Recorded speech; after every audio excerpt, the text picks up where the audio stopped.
Welcome to Mortgage Markets and More. I'm your host, Peter D'Angelo from Rate. I hope you're all doing well and having a great week and that your year is starting off well. Hopefully we're sticking to those New Year's resolutions.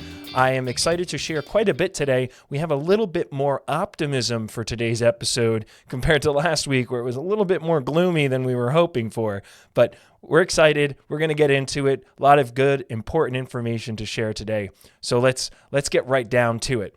First and foremost, let's take a look at the survey of mortgage rates as reported by Mortgage News Daily's survey of mortgage rates across the country. The 30-year fixed-rate mortgage today is averaging 7.13%. That is down just a touch from last week. The 15-year fixed-rate mortgage is averaging 6.52%. The 30-year jumbo fixed-rate mortgage, that is averaging 7.4%. The 30-year FHA mortgage is averaging 6.55%. And the 7/6 SOFR adjustable rate mortgage is averaging 7.05%. Across the board for the fixed rate mortgages, down just a touch. We may have some more room to go. The trend is moving in the right direction. And the jumbos, the adjustable rate mortgages have gone up a little bit since last week. Looking at the bond yields as of recording this podcast the Thursday morning before its release, the 10-year Treasury yield is at 4.657%. The 5-year Treasury yield is at 4.451%. The 2-year Treasury yield is at 4.268%. All of this is down very, very slightly from last week, but this is good news because what happened between last week and today was a big run-up on the treasuries. So the bond market yields went up quite a bit, surged. We saw interest rates tick up a bit more. So now we're seeing them come down a little bit. Maybe there's some more room to go before we end off the week and heading into next week. Let's talk about why. Why did these interest rates move the way that they did? What's going on? First and foremost, we had a number of Fed presidents. These are the individuals who sit on the Federal Reserve Board that are involved in the voting process and the discussions about the monetary policy that the Fed makes at their meetings. Well, all of the commentary, for the most part, was pretty hawkish, with some that were a little bit more favorable toward, well, we could still see some cuts this year, but some other Fed presidents didn't really indicate much optimism for that, as they stayed data dependent, keeping an eye on the two main things: inflation and jobs, making sure that the American consumer, the American citizen has jobs, and making sure the job market stays stable, and making sure that there's still progress being made toward that 2% inflation target. We got the December 2024 employment report, which actually blew away estimates. This was last week. So we're starting off with some data that actually came out after the recording of the episode last week. And we're starting off with the employment report. That showed job growth of 256,000 jobs. That smashed the estimate in the forecast, which was 155,000, and the month prior was 212,000. So more jobs, job market is looking pretty darn resilient and looking pretty good. The unemployment rate also showed a little bit of improvement. It was at 4.1% when the forecast was 4.2%. That indicates some stability in the job market. So pairing that employment report with the unemployment report, we're seeing jobs are pretty stable right now. Hourly wage growth was a little bit of a disappointment.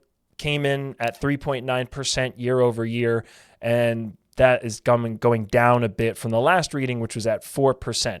So there's a little bit of an easing happening for how much money the average U.S. worker is making. The producer price index, now we're getting into this week's data. So last week, that information was released, the market reacted, and we saw interest rates go up. We're still in this weird world where like good news is bad news. So when we hear that the job market's stable, when we're hearing that the unemployment rate's going down, that's normally good news. That's great. But when we're talking about the Fed and their monetary policy, having a strong job market means they don't really have much of a reason to cut to stimulate the economy. And with inflation still being sticky, as we're going to get into, you're going to see it doesn't really give a lot of confidence that the Fed will be cutting interest rates. That then means that the market anticipates It's all about expectations. It's not really about what's happening here and now. It's about where the ball's going. So let's talk about that. The Producer Price Index, which for a quick refresher is what the commercial buyers who wind up selling goods and services are paying for these goods and services. So you can kind of think as this being the first stopgap before the prices translate to the consumer. So the Producer Price Index showed an increase of 3.3% year over year from 3%. That indicates that there's still some price pressures for the producers. The core Producer Price Index, that was flat month over month, 0.1%, missing the forecast of 0.3%. So a mixed report at best, showing that there's still price pressures, but the month over month in the short term, not as bad as they were expecting, particularly on the core. And the core excludes certain volatile elements. That's why it's called the core, because it's the more stable prices and what happens with those price changes. We also received the Consumer Price Index this week, CPI. CPI and personal consumption expenditure, these are your two inflation gauges. The CPI gets reported on, the PCE gets reported on, but the Fed pays particular attention to the PCE. That's their preferred inflation gauge. What we got with the Consumer Price Index was another little bit of a mixed bag at best. The year over year holds steady, 2.9% price increase for the CPI. That was as expected and lower than the previous actually higher than the previous 2.7. The core CPI, again, this is removing the volatile elements like food and energy costs. That came in slightly cooler. That came in at 3.2%, below the estimate of 3.3%. So what that's showing us now, and it may be one of the first times that I'm reporting out on this in recent memory, where we actually saw more progress on the core than the headline. The headline is the one I reported on first. That's taking into account everything. The core, excluding volatile elements like food and energy, that came down just a touch. So that's a little bit of a bright spot in this report. Month over month, the increase was 0.4% and the forecast was 0.3%. So that reflects that there's still these inflationary pressures. So we're not seeing progress at a rate that makes sense for the Fed to be cutting interest rates. So overall, expectations are tempered this year for Fed rate cuts. There was even a moment where the market was pricing in a possible rate hike, which, in my personal opinion, isn't technically off of the table if we see inflationary pressures continue to persist, and if inflation starts ticking up and does that for a meaningful amount of time, and that's really dictated by the Fed. But if we see these inflation reports reflecting higher amounts as time goes on, let's say a couple months in a row, maybe the Fed considers a rate hike to help tamp down inflation, especially as we're getting these job numbers. Jobs are looking pretty strong. But there's a devil in the details here, which we're going to get into shortly. But before I do, I wanted to share something that I thought was really interesting. I was scrolling through Instagram and I saw a reel someone posted talking about why does it still feel painful when you go out shopping, let's say at the grocery store, because prices are still relatively high, even though we're talking about improvements on these inflation indicators. These are month over month and year over year. So it compares the prices from a year ago and a month ago. But if we recall, inflation shot up in 2023. So we are comparing elevated levels. Let's put this into context now. So I thought this would be a fun exercise. I'm dubbing this part the inflation review and the squeezed American consumer, because this is the picture that it really paints. Over time, if we compare December 2019 pre-pandemic, what inflation was looking like, to November of 2024. So I wanted to do this so that I could compare the CPI Consumer Price Index as well as the personal consumption expenditure, which we don't have December's report for yet. So I thought it was inappropriate to look December to December. Let's just look December 2019 to November 2024. In that time period, the CPI rose, so prices went up 22.7%. This is the headline number. So everything was 22.7% more expensive. The PCE, the personal consumption expenditure, which the difference between the two is what's included in the data and how it's weighted, right? That showed 19.4% cost growth. So together, we're averaging between those two above 20% more expensive for the goods and services that you're paying for as a consumer. That's your timeline, and that's what we're looking at here.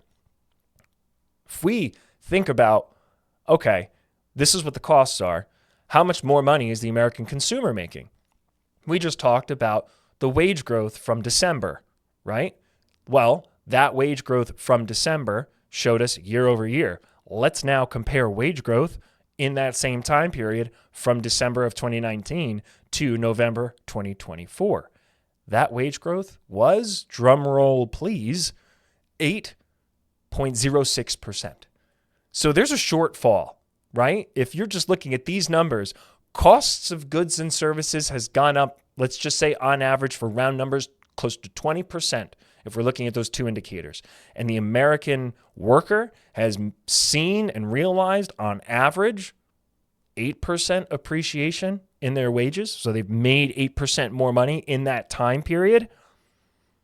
Well, that difference, that's a 12% difference. There's a gap happening there in those costs. That's why it's more expensive when you're going out there. That's why when you're hearing about these consumer price index, personal consumption expenditure, inflation readings, it is showing you something that's just a shorter time horizon, but the pain is still being felt. And that's the squeeze that's happening right now for the average American.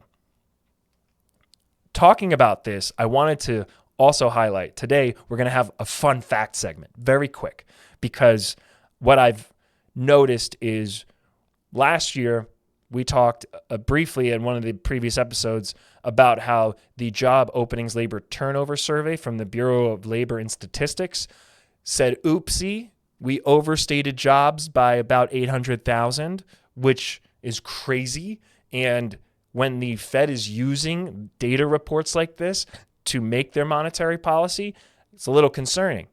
Well, there was a Wall Street Journal article that was published this past week that said in their research, they believe it is highly likely that when we look at the JOLTS, Job Openings Labor Turnover Survey from the Bureau of Labor and Statistics, around 22% of job postings are what they call ghost postings. They are for jobs that are not actually available. Crazy. Absolutely nuts. So now it raises the question about the JOLTS data as we get it. So we have this Wall Street Journal news article now. Back in August, that's when we heard from the BLS, Bureau of Labor and Statistics, about their overstatement on jobs. Is the job market as strong as these numbers are indicating? Kind of poses the question right now. Feel free to reach out to me. I'd love to hear your thoughts. Find me on socials because this is a conversation I think that should develop and that warrants some more focus. And it'll be interesting with this article coming out. The Fed is going to be meeting next week, I believe.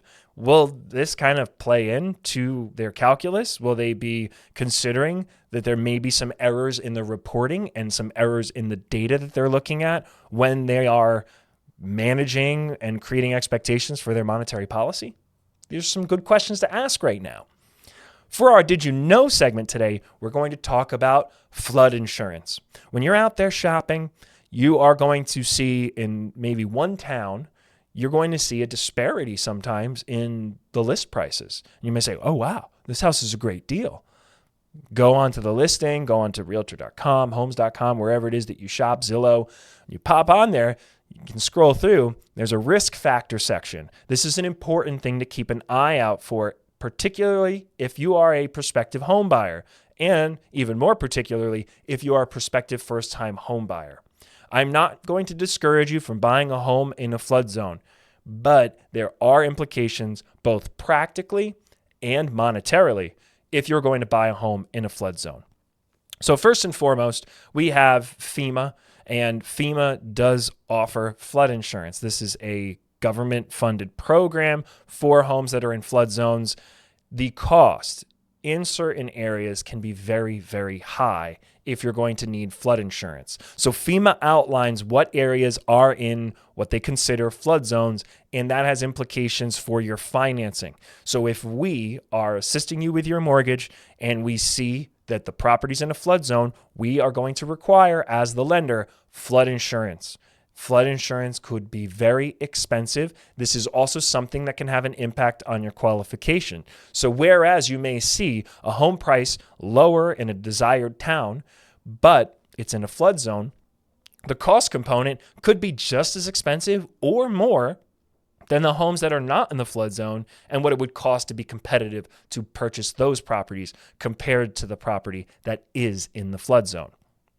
The cost variability runs the gamut. So if you have the FEMA flood insurance that you can get, that's going to be very expensive. But I would like to highlight that there are private flood insurance carriers out there that may be able to provide you the same protections at a lower cost. So making sure that you have the right insurance agent and the right insurance professional in your corner is extremely important. Obviously, even for homeowners insurance, but particularly if you're entertaining possibly buying a property in a flood zone, having an open conversation, open dialogue with your insurance professional about what those costs are before you place an offer. That's something that's part of my practice. The families and clients that I assist, I perform that due diligence on the front end before they even place an offer to identify. I can look it up very quickly and easily. I can identify if it's in a flood zone, and then I can connect them with the right insurance partner so that they can find what that cost is going to be, what that monthly payment's going to look like with that increased cost, and then they can make their decision on where an appropriate offer price would land. There is a little bit of a rising risk of floods nationally because of water tables adjusting, and that's kind of where like water normally is, and that is increasing. There's varying opinions on the reasons for this. I won't get into that. What we're talking about is what are we having to manage on our end here as a prospective buyer, as a real estate professional in this market. So keeping an eye out for if a property that maybe wasn't in a flood zone 5-10 years ago, maybe it's in a flood zone now. Notices typically go out to the homeowners that are in these areas, particularly if it gets designated as a flood zone after not being in a flood zone for a period of time.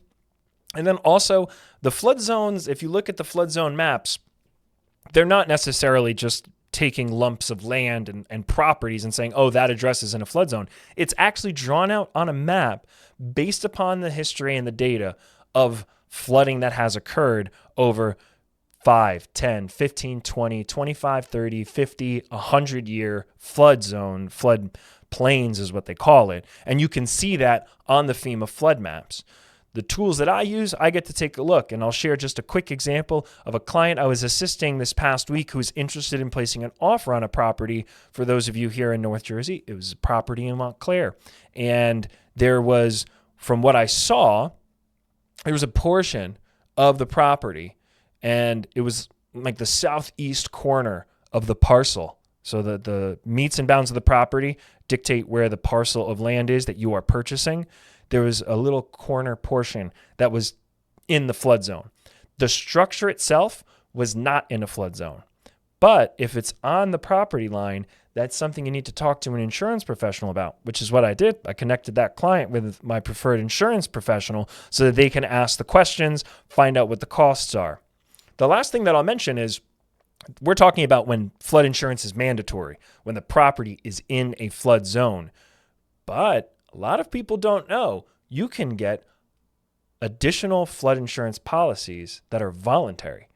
So let's say your property's not in a flood zone, but maybe you know from the prior owner that there was, a couple random times where there was water in the basement for whatever reason. Maybe it's just poor drainage in a particular neighborhood that when there's a lot of rain, like we saw last year here in North Jersey, there was, a couple months of just nonstop rain and some areas were flooding that don't normally flood. Well, you can get a voluntary flood insurance policy. This will then be at a much more reduced premium because it's not in a mandatory zone and it's not in a FEMA designated flood area. So your premium could be pretty low and provide you with some protection in the event maybe that there's water damage from flooding for whatever reason. So it's something important to think about as you're shopping. And if you're a real estate professional, this is good information to share with clients so that you can kind of help them manage their expectations properly as they're shopping. A lot of people in the market right now, I'll get hyper local again here in North Jersey. Inventory's still low. It's still super competitive. So people start, let's just say, opening up what their expectations are. And let's say they're going to get a little bit more liberal with their options. They may start entertaining flood zones.